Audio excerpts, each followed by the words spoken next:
Shalom, shalom semuanya. Damai sejahtera Tuhan ada bersama dengan kita, haleluya, amin. Amin. Hari ini di ibadah Army of God, kita akan duduk diam, kita akan dengarkan apa yang Tuhan mau sampaikan. Saya ada sebuah pertanyaan yang ingin saya tanyakan kepada jemaat, kepada setiap orang yang mendengar. What's your deepest regret?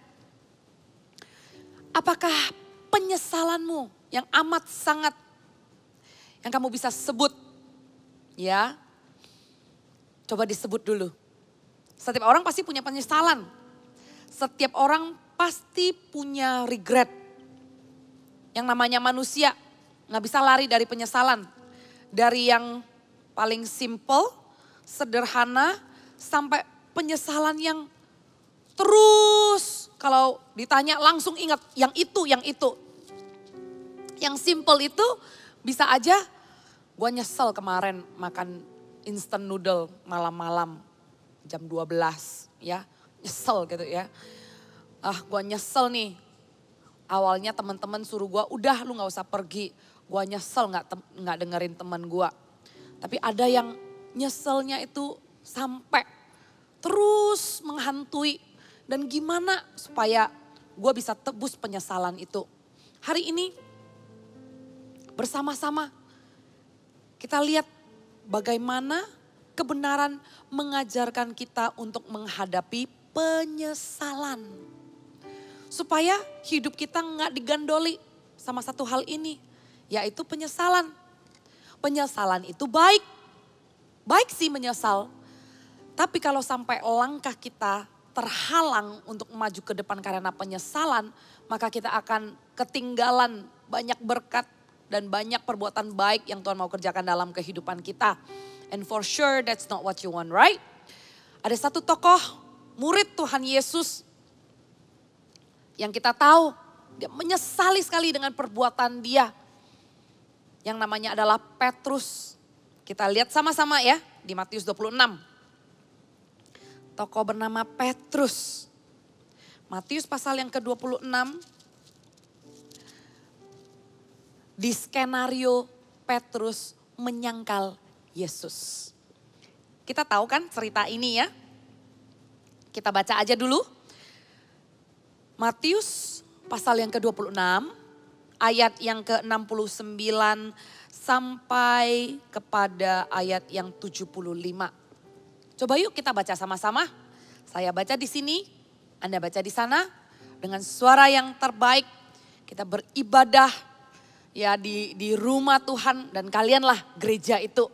Kita gak ada di building, datang secara fisik dan ibadah ketemu langsung. Tapi saya percaya Anda yang menyaksikan ibadah ini bukan cuma sekedar subscriber. You are not just random audience.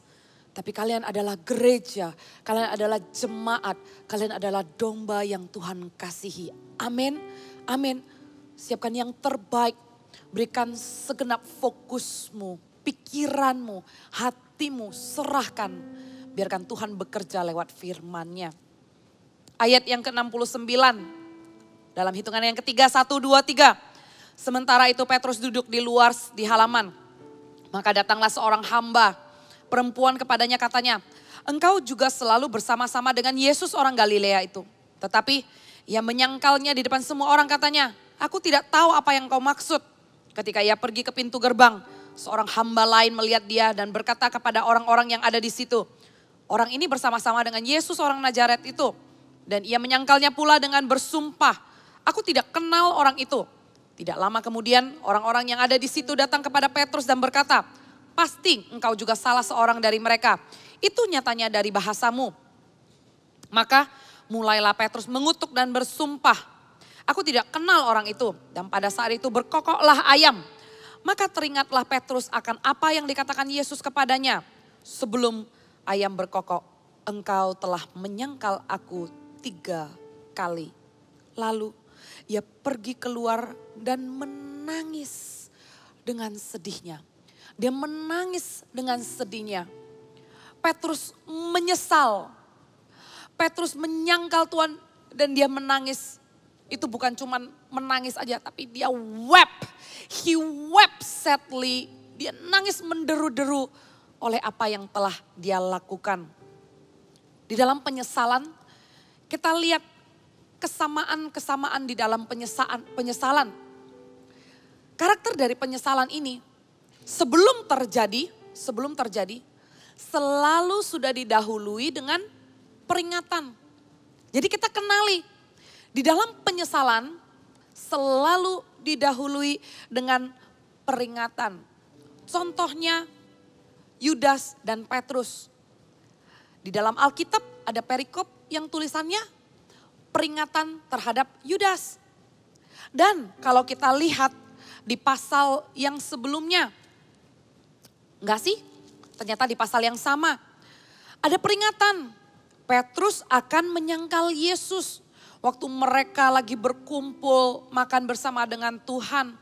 Tuhan Yesus bilang kepada mereka, malam ini kamu akan tergoncang imanmu karena aku. Dan Petrus berkata demikian. Sekalipun aku harus mati bersama-sama dengan engkau, aku takkan menyangkal engkau. Tapi Tuhan Yesus bilang, waktu ayam berkokok 3 kali, sesungguhnya malam ini sebelum ayam berkokok, engkau telah menyangkal aku 3 kali. Sudah ada peringatan supaya tidak melakukan apa yang nantinya kita sesali dalam hidup kita. Pasti Tuhan kirim peringatan dan alarm-alarm di dalam hidup kita. Sebelum kita melakukan sesuatu, sebelum kita melangkah, baik itu di dalam nurani kita atau bentuk suara yang dikatakan oleh orang-orang sekeliling kita. Peringatan-peringatan supaya kita tidak melakukan apa yang nanti kita sesali. Dan ada satu petunjuk yang namanya Alkitab. Yang memberikan instruksi, yang give you instruction, if you follow, then it will result in fewer regrets. Kalau kamu ikuti apa yang menjadi instruksi di dalam firman Tuhan dan di dalam Alkitab, maka akan bertambah sedikit penyesalan-penyesalan dalam hidupmu ke depannya. Tapi orang-orang yang mengabaikan apa yang Alkitab tulis dan tidak mencari petunjuk, maka orang ini akan punya banyak penyesalan. Besok akan menyesal untuk hari ini. Bulan depan akan menyesal untuk hari ini. Dengarkan baik-baik. Jangan buang-buang waktu. Dengan waktu yang ada sekarang. Pakai baik-baik. Hari ini khotbah yang saya sampaikan adalah berupa peringatan. Supaya Anda tidak punya banyak penyesalan ke depannya. Dan juga satu karakter penyesalan. Buat penyesalan yang sudah ada nih ya. Buat penyesalan yang sudah ada. Ya penyesalan itu selalu datangnya terlambat. Kalau Alkitab bersifat adalah sebuah instruksi agar Anda tidak jatuh ke dalam kesalahan-kesalahan yang membuat Anda menyesal. Maka untuk penyesalan yang sudah terjadi terlanjur. Ya kan? Orang-orang suka bilang, I wish I have more time. I wish I save my money. I wish. Seandainya, seharusnya. Dan kata-kata itu, kalau dilontarkan itu, sudah terlambat. Nasi jadi bubur. Lantas gimana? Saudara, kalau nasi sudah jadi bubur, makan bubur. Jangan nasi sudah jadi bubur, gue gak mau makan sekalian. Anda gak bisa hidup kalau gak makan. Dengan yang ada, makanlah dan bangkitlah. Kalau penyesalan sudah terjadi, dan kalau sudah terlanjur dan terlambat, maka yang kamu bisa lakukan adalah minta kasih karunia Tuhan. God, show me mercy.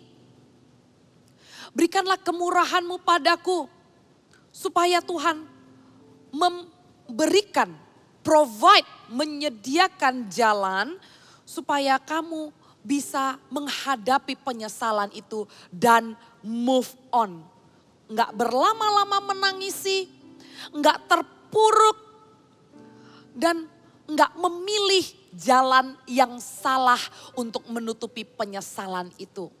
Karena kalau kita lihat beda sekali cara Petrus cope with the regret dan cara Yudas cope with the regret. Caranya Petrus menghadapi penyesalan itu, kita lihat kelanjutan hidupnya.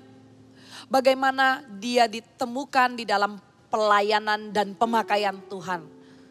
Tapi di satu sisi yang berlawanan, Yudas menyesal. Menyesal sih menyesal, dikatakan dia menyesal. Tapi Yudas menghadapi penyesalannya dengan cara yang salah. Berhati-hatilah, sewaktu kita menyesal, kita bisa identify, kita bisa tahu apa yang kita sesali dan bagaimana cara kita menghadapi penyesalan. Penyesalan yang tidak diselesaikan akan berlanjut kepada penyesalan yang lebih besar. Dan kalau nggak diselesaikan lagi akan berlanjut lagi kepada penyesalan dan akhirnya menjadi penyesalan seumur hidup. Move on.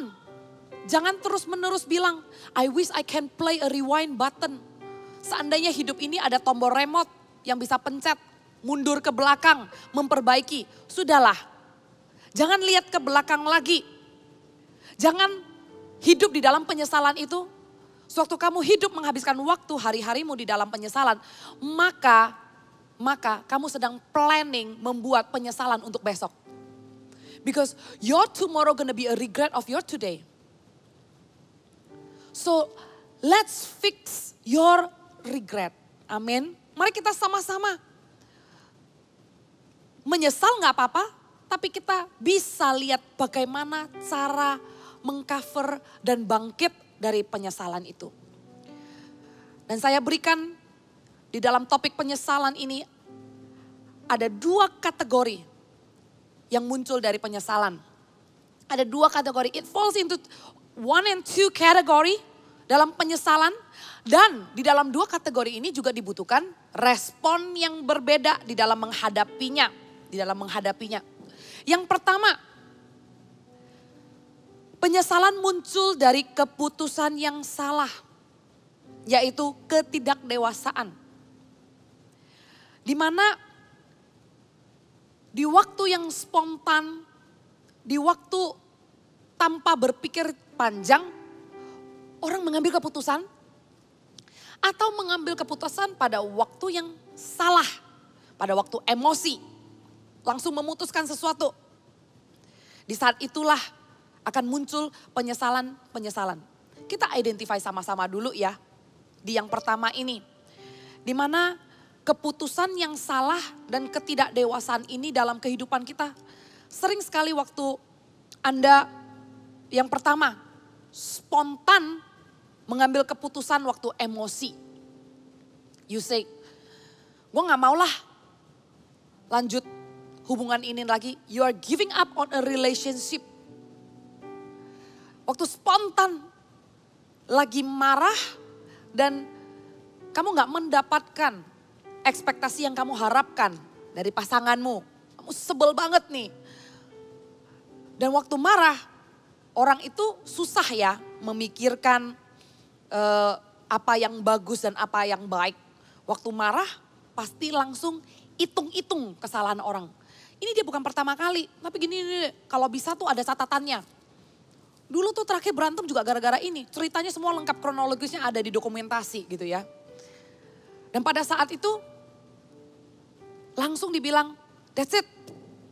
Gue gak mau ngelanjutin lagi. Padahal sebenarnya perbedaan dan konflik itu masih bisa diperjuangkan.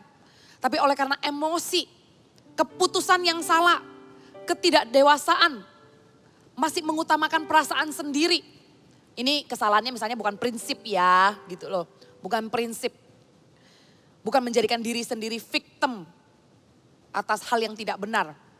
Tapi ini hanya konflik, berbeda pengertian, nggak mencapai ekspektasi dan menuntut sesuatu dan kemudian tidak mendapatkan apa yang kita tuntut. dengan emosi, kamu give up that relationship. Suatu hari noleh ke belakang, gue nyesel ya, gue nyesel. Di dalam pacaran, Kak Mek saranin ya,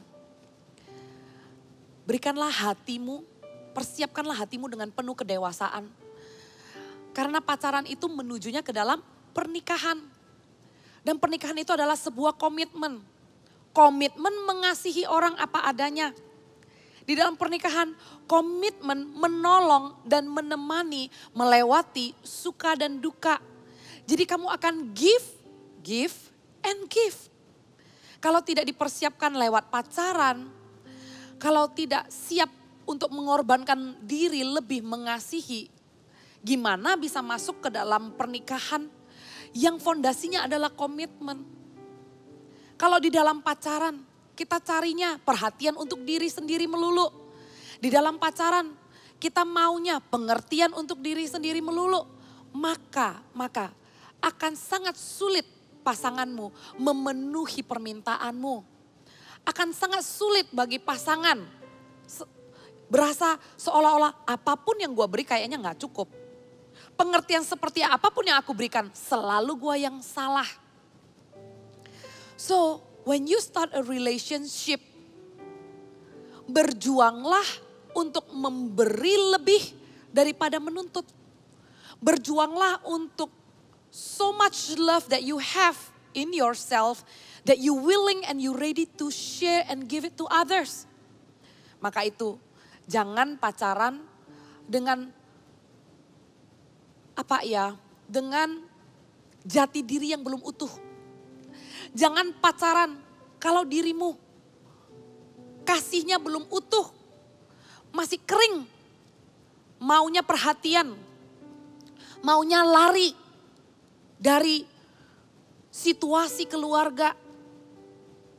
Cece sarankan, Kak Mek sarankan, kalau keadaan di keluarga belum ada figur yang menginspirasi, yang memberi contoh kasih itu seperti apa, isi dulu dan pulihkan dulu, bangkitkan identitas jati dirimu jadi utuh dulu.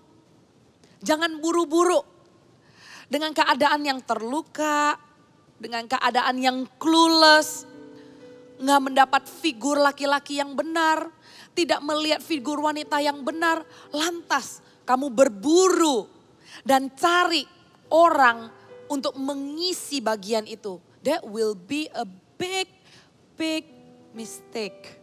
Akan menjadi kesalahan yang besar kalau Anda berharap oranglah yang mengisi kekosongan itu. Oranglah yang mengisi dan membalut luka itu. Malah justru nanti akan menambah luka dan membuat Anda semakin hampa. Yang terlebih dahulu Anda lakukan, jadilah penuh terlebih dahulu.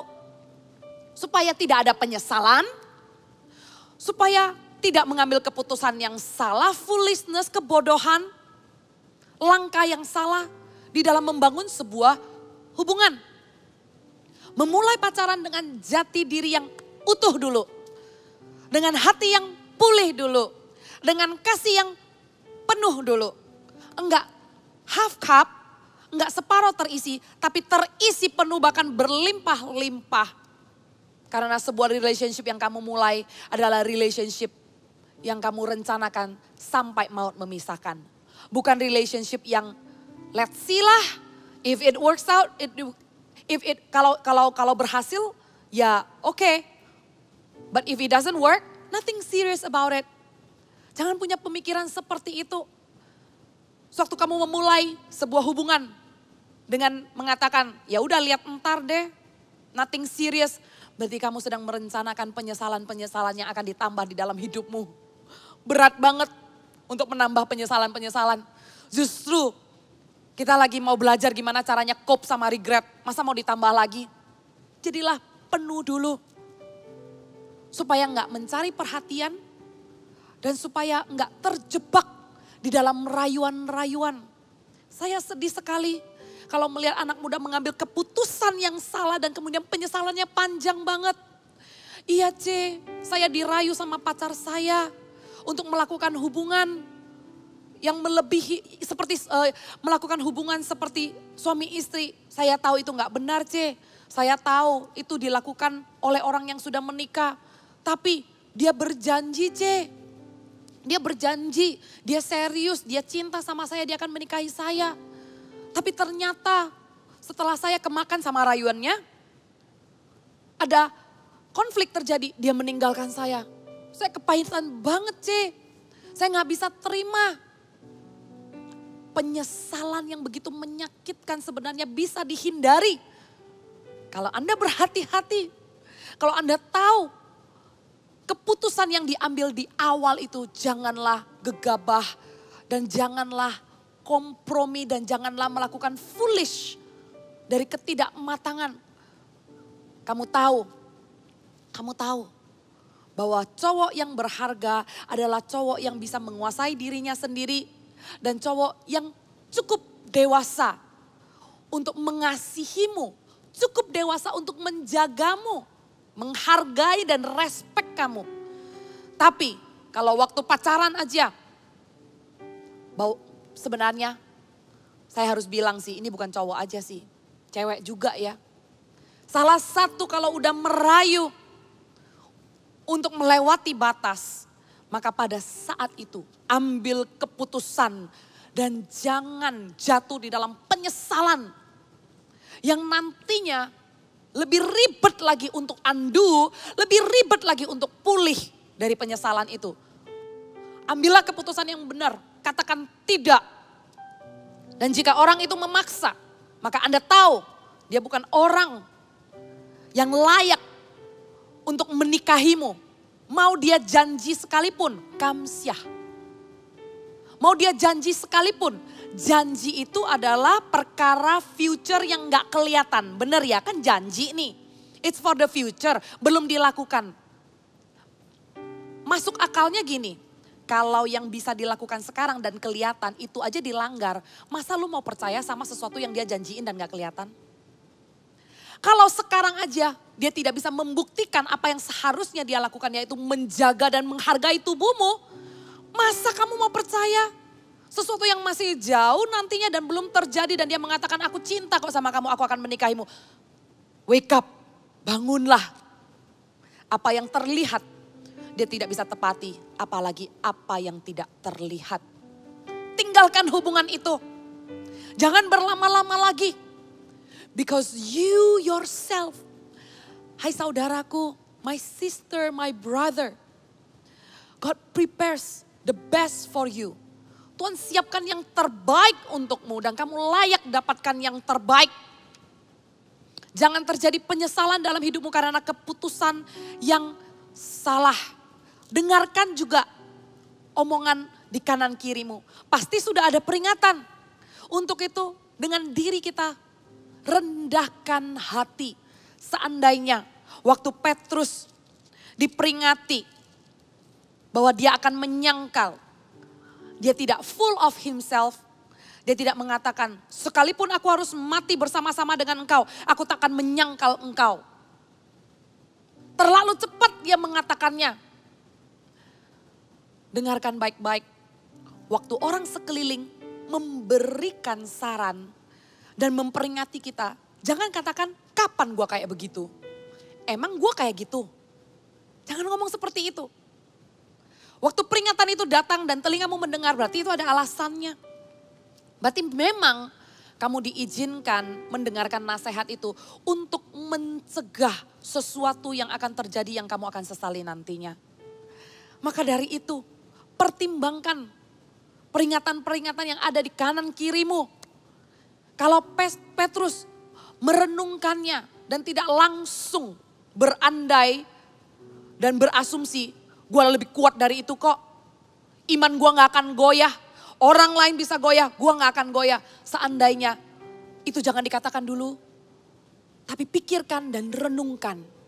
Iya, kalau sampai apa yang terjadi kepada tuanku yang tidak bersalah dan difitnah orang. Dan saya juga ditangkap dalam posisi itu. Gak gampang ya. Gak gampang ya. Dan dengan peringatan itu,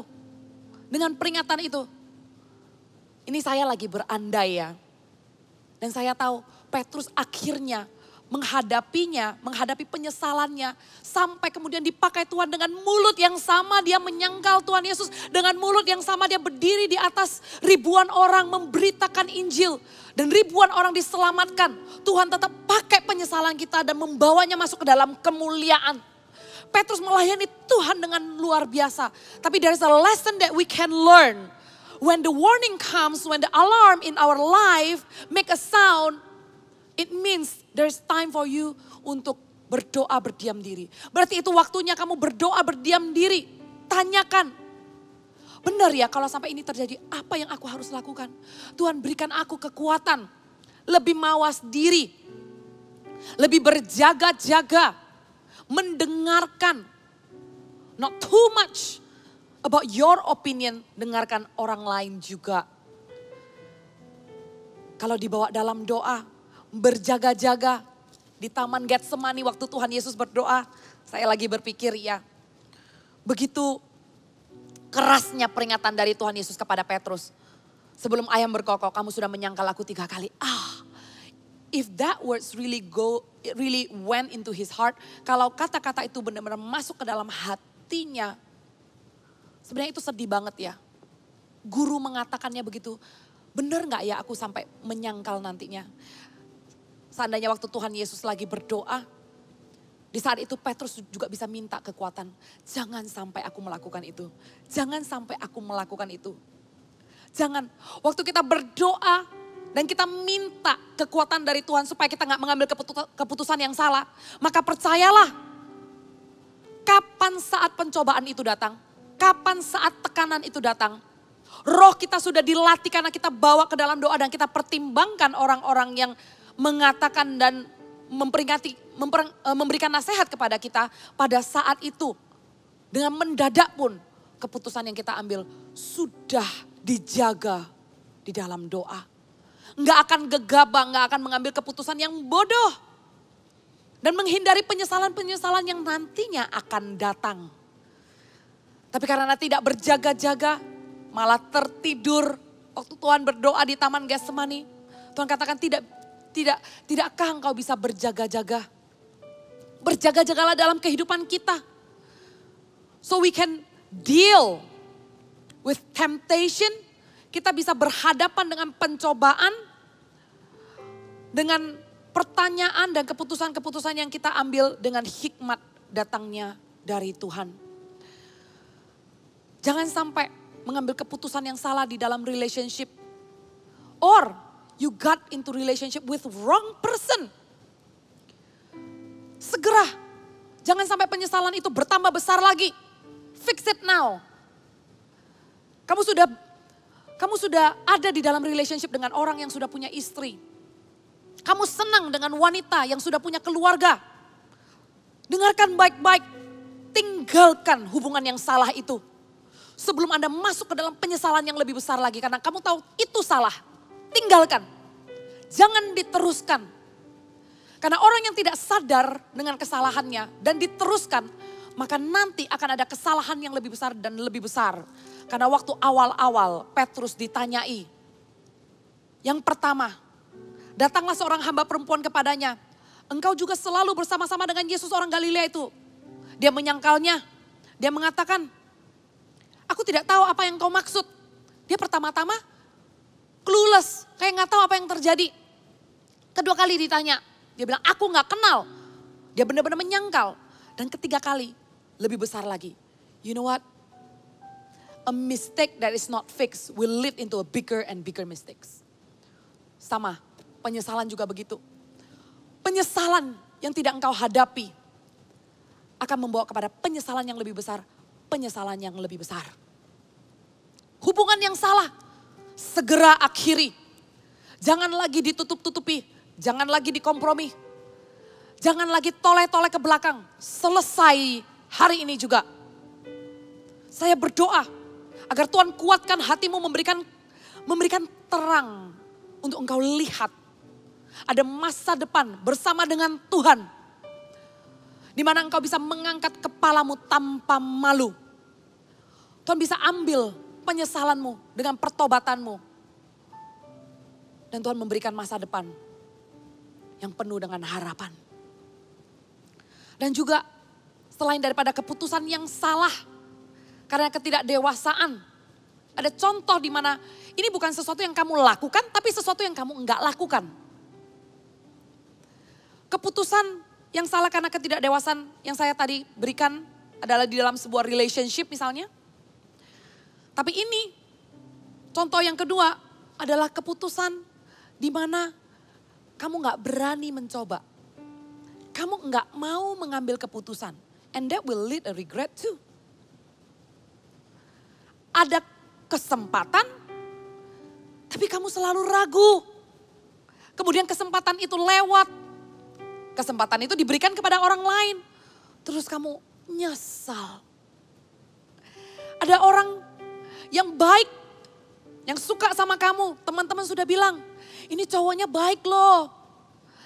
Dia ini sudah teruji, karakternya udah dewasa. Enggak. It's not my style gitu.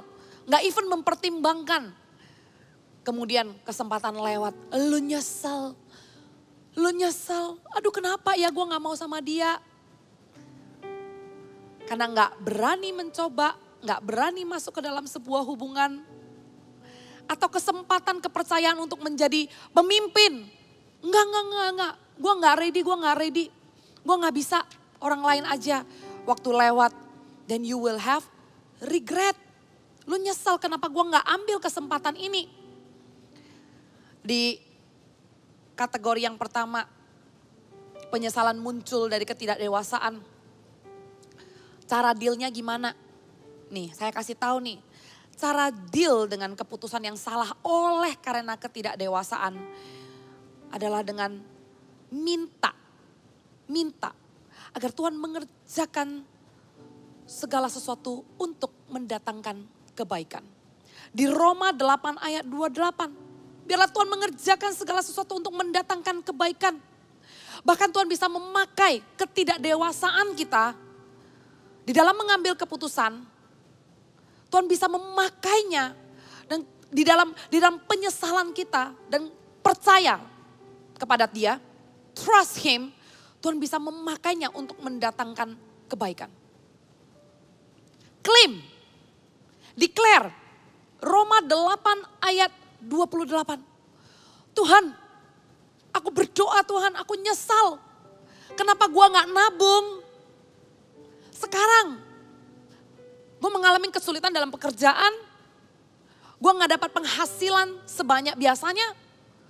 Dan gue gak ada tabungan. Gue nyesal Tuhan. Keputusan seperti ini karena ketidakdewasaan. Ya, kalau dibilang gak nabung dosa gak? Ya enggak gitu loh. Kalau lu menolak tawaran dosa gak? Ya enggak. Dalam hal ini mintalah kemurahan kasih karunia supaya Tuhan mendatangkan kebaikan. Mintalah pertolongan sama Tuhan. Percaya. Tahukah Anda bahwa iman itu menyenangkan hati Tuhan?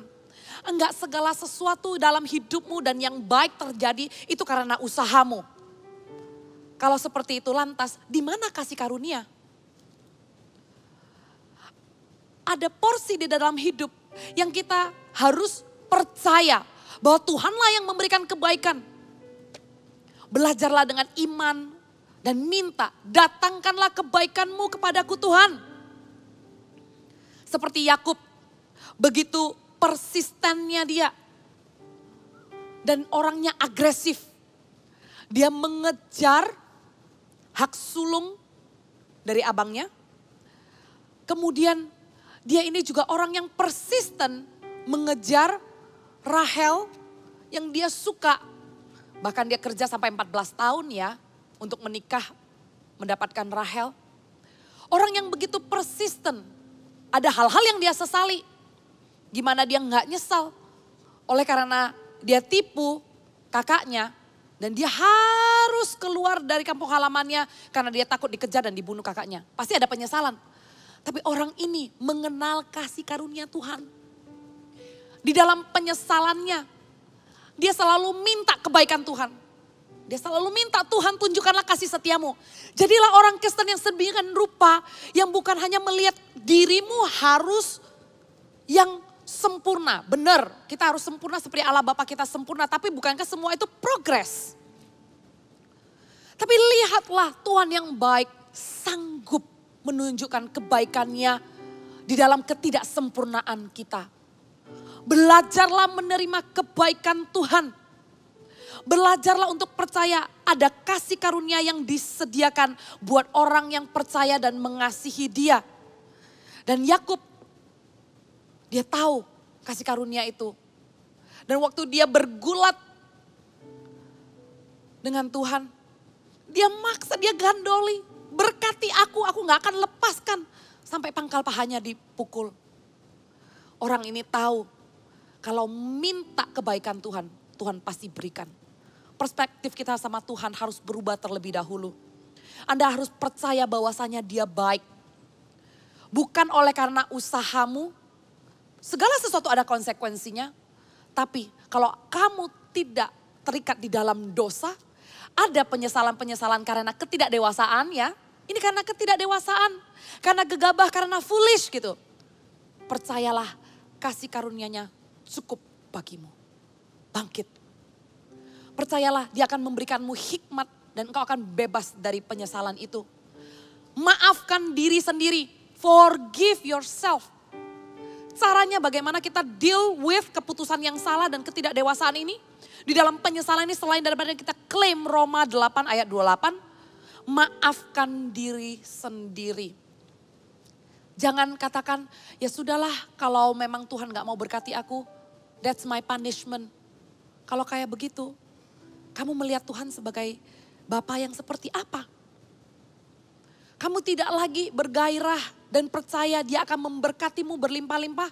Tapi kamu hanya settle, ya sudahlah kalau memang ini hukuman gue.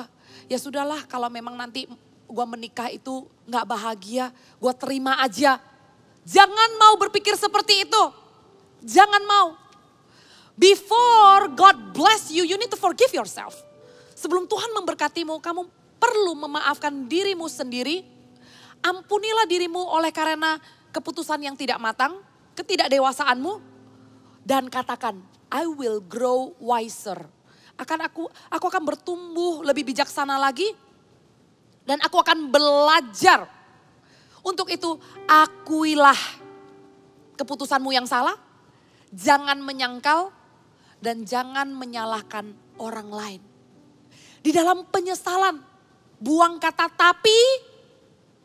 tapi dia yang menggoda terlebih dahulu. Tapi gue udah gini, tapi menyangkal bukan solusi. Blaming spirit gak akan membawa kamu masuk ke dalam confident pemakaian, confident lepas dari penyesalan. Gak akan. Akui saja. Katakan, yes, keputusanku ini salah dan sangat tidak dewasa. Aku akan belajar dari pengalaman ini dan aku mau jadi berhikmat. Mengakuinya sakit sih. But pain plus reflection, it will produce progress. Rasa sakit yang kamu terima ditambah dengan mengevaluasi dan bercermin kepada diri sendiri untuk jadi lebih bijaksana akan menghasilkan progres dalam hidupmu. Untuk maju ke depan, bukan mundur ke belakang. Akan maju ke depan. So remember, pain plus reflection will produce progress. Percaya, dengan Anda mengakuinya dan tidak menyangkalinya, akan menjadi sebuah pelajaran berharga dan tidak mengulangi kesalahan yang sama. Itu kategori yang pertama. Kategori yang kedua, gimana penyesalan ini muncul karena tindakan yang salah. Sebuah tindakan yang salah dan berdosa. Tindakan yang salah dan berdosa. Nyesal. Contoh, waktu Daud ditegur sama Nabi Nathan. Dia berdosa karena dia mengambil Batsheba sebagai istrinya. Dan dia bukan cuman regret, tapi dia repent. Itulah caranya kita berhadapan dengan penyesalan oleh karena tindakan yang salah yang dibuai oleh dosa. Bukan cuman menyesal, tapi hadapilah dengan pertobatan. Gue nyesal, gue bohong. Bertobatlah dan jujurlah. Gue nyesal, gue one night stand. Bertobatlah, jagalah kekudusan. Gue nyesal, gue nyeleweng. Gue nyesal, gue kanan kiri. Bertobatlah dan jadilah single terlebih dahulu. Tunjukkan pertobatanmu. Jangan cuman menyesal. Ada orang yang kalau menyesal ya cuman ngomong doang menyesal. Tapi tidak membuahkan pertobatan. Yudas menyesal gak? Saya rasa Yudas menyesal nangisnya gak kalah dari Petrus. Kalau Petrus nangisnya terseduh-seduh, Yudas juga nangisnya menyesal. Dan dia mau mengembalikan uang kepada imam besar. Tapi you know, the godly sorrow and the worldly sorrow will bring a different results. Kesedihan dan penyesalan di dalam Tuhan dan kesedihan dan penyesalan yang ditawarkan di dunia akan membawa buah yang berbeda. Karena yang ditawarkan dunia adalah self-destruction. Penyesalan yang dunia ini tawarkan di dalam pikiranmu, yang kamu terus kasih makan diri sendiri dengan cara berpikirmu, itu akan menghancurkan dirimu dan itulah yang membuat Yudas akhirnya mengakhiri hidupnya. Tapi penyesalannya Petrus berbeda. Penyesalannya Petrus membuatnya datang kembali kepada Tuhan. Dia tidak jauh dari Tuhan. Dan waktu kita menyesal dan bertobat, Tuhan sendiri pun akan turun tangan, saudara. Jangan cuma menyesal, tapi datanglah kepada Dia. Hampiri Tuhan. Akui tindakan-tindakanmu yang salah. Penyesalanmu itu dibuahkan di dalam pertobatan. Dan apa yang Tuhan Yesus lakukan? Tuhan Yesus sendiri datang menampakkan diri kepada murid-muridnya di pagi hari waktu mereka menangkap ikan. Tuhan Yesus tunggu mereka di tepi pantai dan membuat sarapan. Waktu itu murid-muridnya gak tahu kalau itu Tuhan Yesus. Dan Tuhan Yesus membuat sarapan dan suruh mereka makan. Dan waktu itu apa yang terjadi? Tuhan Yesus datang kepada orang yang menyesal banget itu. Kepada orang yang gak bisa move on, namanya Petrus. Tuhan Yesus datang dan tanya, apakah engkau mengasihi aku? Itulah Tuhan yang saya kenal. Tuhan yang Anda percayai. Tuhan yang baik. Keluarlah dari penyesalanmu. Jika itu karena dosa, bersujud di bawah kakinya, minta pengampunan. Maka Dia pun akan menghampirimu. Karena Dia adalah Allah yang baik dan setia. Dan Tuhan Yesus bilang sama Petrus, gembalakanlah domba-dombaku. What an honor. Suatu kehormatan. Gembala agung mengatakan kepada muridnya yang baru saja melakukan kesalahan, yang menyesalnya minta ampun, memberikan sebuah kepercayaan untuk menggembalakan domba-domba. Tuhan Yesus setia. Kalau kita mau berhadapan dengan penyesalan kita di bawah kaki Tuhan, mengangkatnya, maka He will change your sorrow into joy. Dia akan mengubahkan keputusasaanmu kepada pengharapan. Penyesalanmu akan dibalut Tuhan dengan kasih-Nya. Dan adalah mungkin bagi Tuhan untuk memakaimu, untuk memulihkanmu, untuk membebaskanmu. Karena untuk itulah Tuhan Yesus naik ke atas kayu salib. Menang atas dosa, menang atas buah dosa adalah maut, menang atas maut, menang atas segala kutuk. Hiduplah di dalam kasih karunia itu. Engkau diselamatkan, berjalanlah, remember, adalah kehendak Tuhan untuk kamu jadi berbuah lebat. Remember, it is God's will for you to be fruitful. And God has a good work in your life. Jangan berlama-lama lagi di dalam penyesalanmu. Apakah itu karena keputusan yang salah oleh karena ketidakdewasaan, ataukah itu karena tindakan yang salah yang dibuahkan oleh dosa? Bawa semua ke hadapan Tuhan. You learn something? Kita semua pasti ada penyesalan. Kita bawa yuk ke hadapan Tuhan sama-sama. Jangan lari dari penyesalan itu. Jangan setiap kali teringat. Kamu tepiskan pikiran itu. Oh, no, gak mau ingat lagi, gak mau. Jangan lari lagi. Karena lari dari masalah akan menimbulkan masalah yang lebih besar. Mari, di bawah kaki Tuhan Yesus, kita deal with our regret. Kita hadapi penyesalan yang ada. Forgive yourself. Claim, Tuhan akan mendatangkan kebaikan. Dia baik, bahwasanya kasih setianya untuk selama-lamanya. Kamu belum lahir, kamu ada, kamu belum ada, kamu ada. Dia sudah baik. Dia adalah baik. Dia akan mengerjakan yang baik dalam hidupmu. Kenali kasih karunia itu sekali lagi. Pengampunan nyata dalam hidupmu, maka pemakaian juga adalah nyata. Bukan karena gagah kuatmu. Forgive yourself. Move on. Oleh karena tindakan yang salah, minta ampun sama Tuhan ya. Yuk, siapkan hatimu. Irawan, lagu apa? Yesus Tuhan, amin. Ditinggikan, biarkan Roh Kudus bekerja di hati masing-masing. Dimuliakan dan naik ke surga. Thank you Jesus. Dia berikan Roh Kudusnya,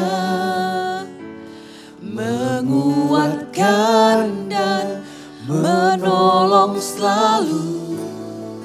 Sungguh ku rindu bersekutu denganmu selamanya.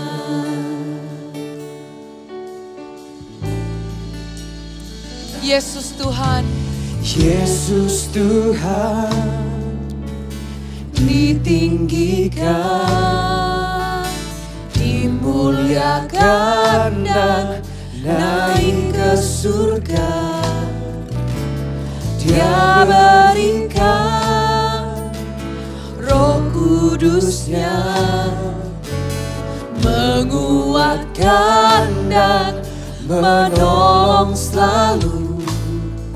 Sungguh ku rindu bersekutu denganmu selamanya.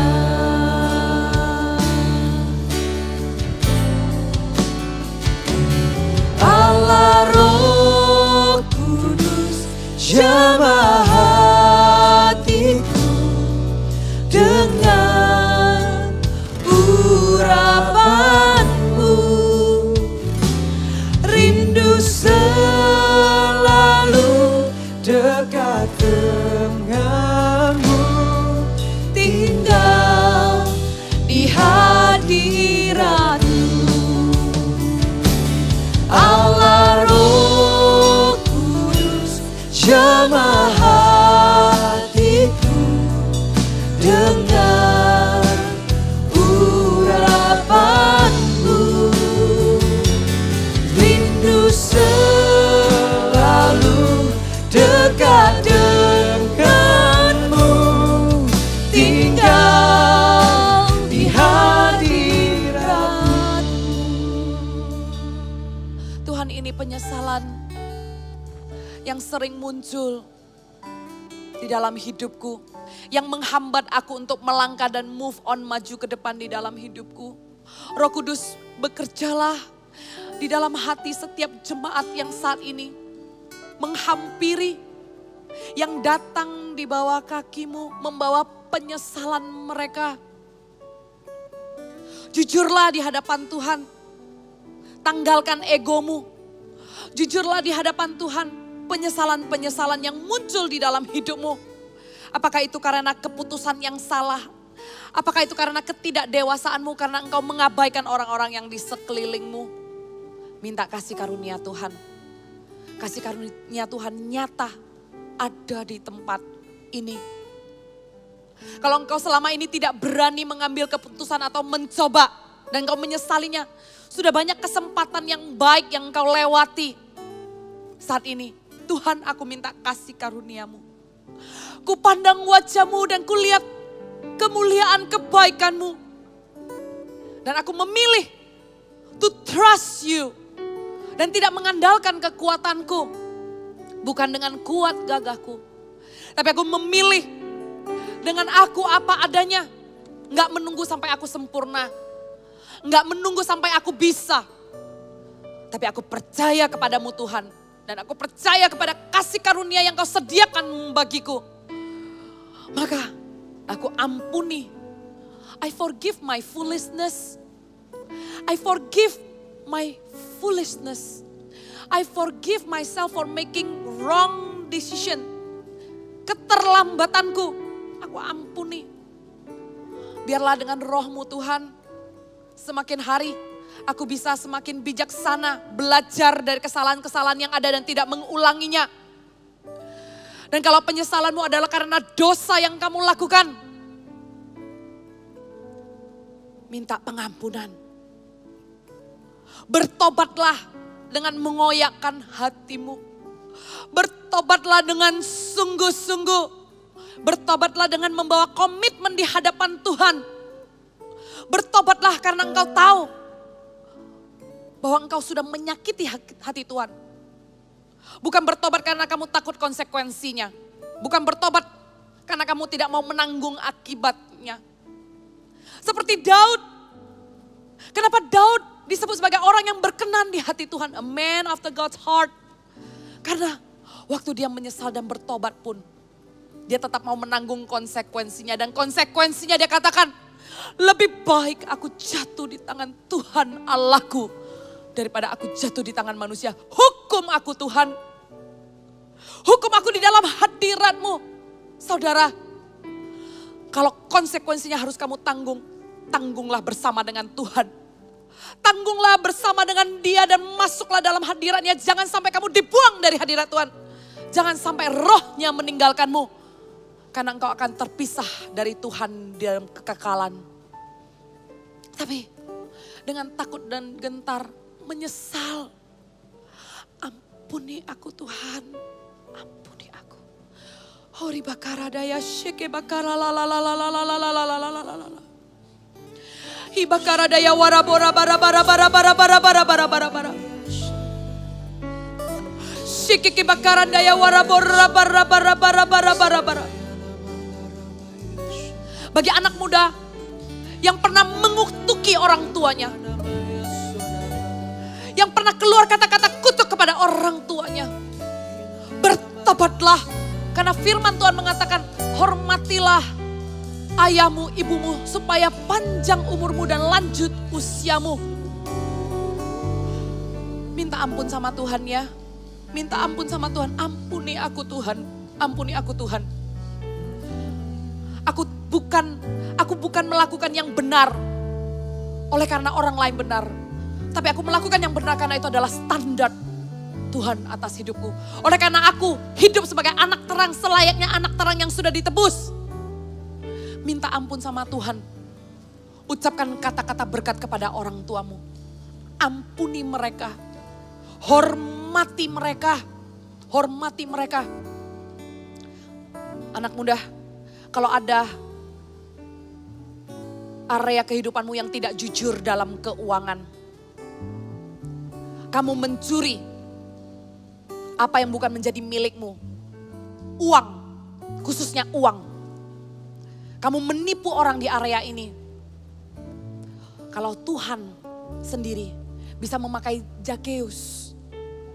Orang ini waktu berjumpa sama Tuhan, dia kembalikan apa yang sudah dia curi. Bahkan dia tambahkan berkali-kali lipat. Saudara, bertobat. Bertobat. Akui kesalahanmu. Katakan kepada orang yang kamu curi miliknya. Minta ampun. Supaya tidak ada penyesalan yang lebih besar lagi yang akan menghampiri hidupmu. Minta ampun sama Tuhan. Datang ke hadapan Tuhan. Tuhan Yesus aja nginap di rumah Zakeus. Tuhan Yesus datang untuk orang berdosa. Jangan mengambil keputusan untuk diam di kemah pencemooh. Di tempat orang fasik. Buat apa kamu iri sama orang fasik? Buat apa? Ada yang berkata begini, ngapain gua benar? Kalau orang yang jahat aja kelihatan mereka itu berhasil terus. Jangan iri sama harta orang fasik. Jangan iri sama keberhasilan orang fasik. Karena Tuhan adalah Allah yang adil. Karena apa yang jahat di mata Tuhan itu tidak tersembunyi. Tuhan akan membalasnya sesuai dengan perbuatan. Bertobatlah karena Dia adalah Allah yang setia. Sewaktu engkau mengambil momen untuk minta ampun sama Tuhan. Engkau sedang mempersiapkan diri untuk masuk di dalam perjamuan dan persekutuan dengan Tuhan Yesus. Tanggalkan dosamu. Tanggalkan dosamu. Minta ampun sama Tuhan. Karena sebentar lagi engkau akan mengambil bagian masuk di dalam persekutuan bersama dengan Dia. Menerima kasih karunia-Nya di atas kayu salib. Roti ini adalah roti biasa. Siapkan roti dan anggur. Dan angkat roti ini tinggi-tinggi. Melambangkan tubuh Kristus yang diserahkan. Mengampuni setiap orang yang bertobat, mengakuinya. Dia adalah juru selamat. Dia setia. Dosamu yang merah akan dibersihkannya seputih salju, saudara. Angkat imanmu. Dia sanggup mengampunimu. Kalau Dia sanggup mengampunimu, maka ampuni juga dirimu sendiri ya. Thank you Tuhan Yesus. Mari kita pecahkan sama-sama. Kita makan dengan ucapan syukur. Thank you Tuhan Yesus. Angkat anggur ini. Angkat anggur ini. Yang melambangkan darah Tuhan Yesus yang dicurahkan. Yang membebaskan. Yang memulihkan. Yang menyembuhkan. Mujizat masih ada sampai hari ini. Dan mujizat terjadi buat orang yang percaya kepadanya. Percaya dan terimalah mujizat di dalam nama Tuhan Yesus. Mari kita minum dengan ucapan syukur di dalam nama Tuhan Yesus.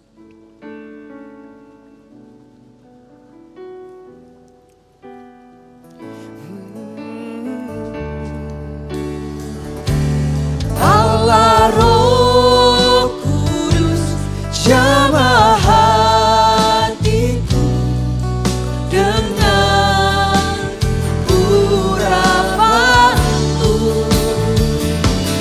rindu selalu dekat denganmu. Diangkat setiap penyesalanmu, diurapi hatimu dengan hati yang baru. Allah Roh Kudus jamah hatiku dengan Urapi hati setiap jemaat yang datang menghampirimu Tuhan. Urapi mereka dalam nama Yesus. Dalam nama Yesus. di hadiratmu Rindu selalu dekat dengan. haleluya. Tinggal di hadiratmu, Rindu bersamamu. selalu dekat denganmu. Tinggal di hadiratmu.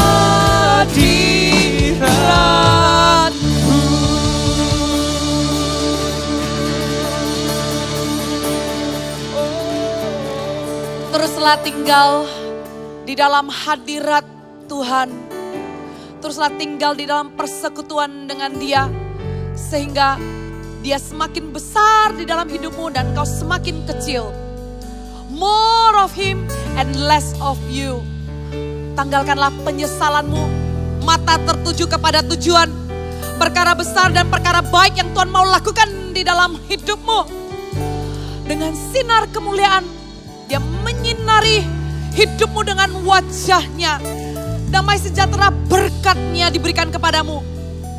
Kemurahan-Nya mengikutimu setiap hari di dalam hidupmu. Keluar masukmu dilindungi. Dan apapun yang engkau lakukan, orang-orang sekelilingmu yang engkau kasihi, dikasihi Tuhan.